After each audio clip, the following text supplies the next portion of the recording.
நல்லா இருக்கு, சூப்பர், நல்லா இருக்கு சார், நல்லா இருக்கு படம். ட்ரிங்க்ஸ்லேருந்து வெளியே வர்றது எப்படின்றது சொல்லியிருக்காங்க.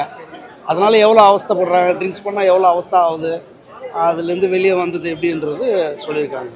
கொஞ்சம் ஃபன்னாக எடுத்திருக்காங்க ஃபர்ஸ்ட் ஹாஃபில், செகண்ட் ஹாஃப் கொஞ்சம் சீரியஸாக போயிடுச்சு. பரவாயில்ல, நல்லாயிருக்கு. கண்டிப்பாக வரும். அதோட அதுக்காக தானே அந்த படமே எடுத்தது. அந்த படம் எடுத்ததே மோட்டிவேஷன் அதுதான். இந்த சினிமாக்காக எடுக்கல அந்த படம்.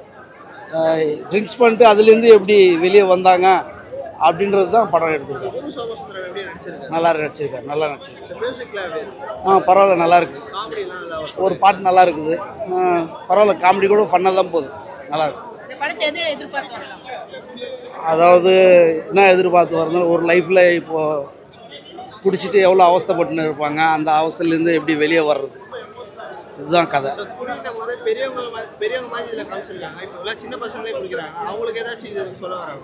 அதுக்காக தான் ஒரு பையனை விட்டுருக்காங்களே, கஞ்சா அடிக்ஷனு, கொக்கே அடிக்ஷனு, எல்லாமே அடிக்ஷனு தான். இந்த அடிக்ஷன் தான், அதுலேருந்து வெளியே ரிலீஃப் ஆகிறது தான் அதை ஸ்டோரி சொல்லியிருக்காங்க, வேறு எதுவும் இல்லை. குரு சோமசுந்தரம் சார் ஆக்டிங் வந்து இன்னைக்கு நேற்று நம்ம பார்க்கல, நம்ம வந்து ஜோக்கர்லேருந்து பார்த்துட்டு இருக்கோம். அதில் கொஞ்சம் கூட குறைவில்லை, அது எல்லாமே சூப்பராக இருந்தது. அவரோட பெர்ஃபார்மன்ஸ் வந்து ஃபுல் ஸ்டேஜை ஹோல்ட் பண்ணுற மாதிரி இருந்தது. ஸோ ஆப்வியஸாக அவரோட பெர்ஃபார்மன்ஸ் சூப்பராக இருந்தது.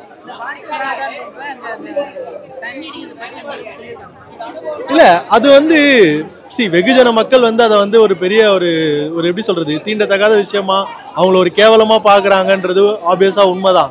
அது வந்து இந்த படத்தை பார்க்கும்போது அது மாறும். இது வந்து ஒரு நோய், அந்த நோய்க்கான ட்ரீட்மெண்ட்டை நம்ம கரெக்டாக கொடுக்கணும் அப்படின்ற ஒரு தாட் வந்து இந்த படம் கொடுக்கும்ன்ற நம்பிக்கை இருக்குது. அண்ட் இதை வந்து ஒரு கவர்மெண்ட்டுக்குமே ஒரு ரெக்வஸ்ட்டாக வைக்கிறோம். இதை வந்து ஒரு சேல்ஸாவோ ஒரு பிஸ்னஸாவோ பார்க்காம இந்த மாதிரி மாட்டிக்கிட்டு இருக்கிற விளிம்பு நிலை மக்கள், அவங்க தான் இதில் வந்து ரொம்ப அடிபட்டுறது. இந்த படத்தில் காட்டியிருக்கிற மாதிரி எல்லாருமே டெய்லி தொழிலாளி, கூலி தொழிலாளிங்க தான் வந்து இதில் ரொம்ப அடிபடுறது. ஸோ அவங்களுக்கான இம்பார்ட்டன்ஸ் கொடுத்து இந்த மாதிரி சென்டர்ஸ் ஓப்பன் பண்ணி அவங்களை கேர் பண்ணணுன்ற ஒரு ஹோப்பையும் ஒரு எதிர்பார்ப்பையும் கொடுக்குது கவர்மெண்ட். இல்லை, இந்த குடின்றது வந்து ரொம்ப டெக்னிக்கலான விஷயம், அதை வந்து நம்ம ஈஸியாக எடுத்துட முடியாது.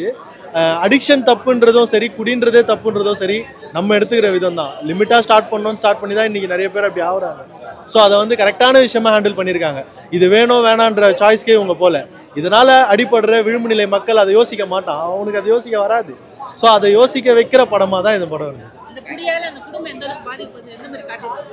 இல்லை, எல்லாமே டீசெண்டாக ஆப்வியஸாக சார், ஒரு லேபர் கிளாஸில் இருக்கிற பீப்புள் அன்றாட வாழ்க்கையில் அவங்க அனுபவிக்கிற கஷ்டத்தை தான் வந்து அந்த படம் முழுசாக காட்டுது. ஸோ அதில் எந்த காம்ப்ரமைஸும் இல்லை.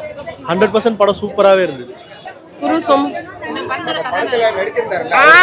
ஐயோ, அவர் ஆக்டிங் செம சார், உண்மையாக ரியலாக இருந்தது. அந்த குடி நோயாளியை எப்படி பார்க்குறோன்றத 100% உண்மையாக இருந்தது. ஏன்னா நாங்களாம் எங்கள் கணவர்களை பார்த்துருக்கோம். அதோடைய வலி வேதனை, அந்த கதாநாயகி உண்மையாக, அந்த பிள்ளைங்க எவ்வளோ கஷ்டப்படுவாங்கன்றது தெரியுது. பயங்கரம். ஆனால் குடும்பமாக வந்து இந்த படத்தை பார்க்கணும். நிறைய பேர் 100% மாறுவாங்க. ஏன்னா நாங்கள் நிறைய இடத்துல விழிப்புணர்வுலாம் கொடுத்துக்கிட்டு இருக்கோம்.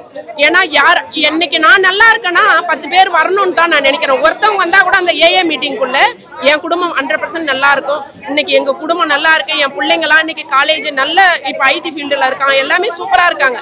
ஆனால் மீட்டிங்கில் தொடர்ந்து வரணும். ஒரு நாள் அடிப்படை தான் மீட்டிங்கு.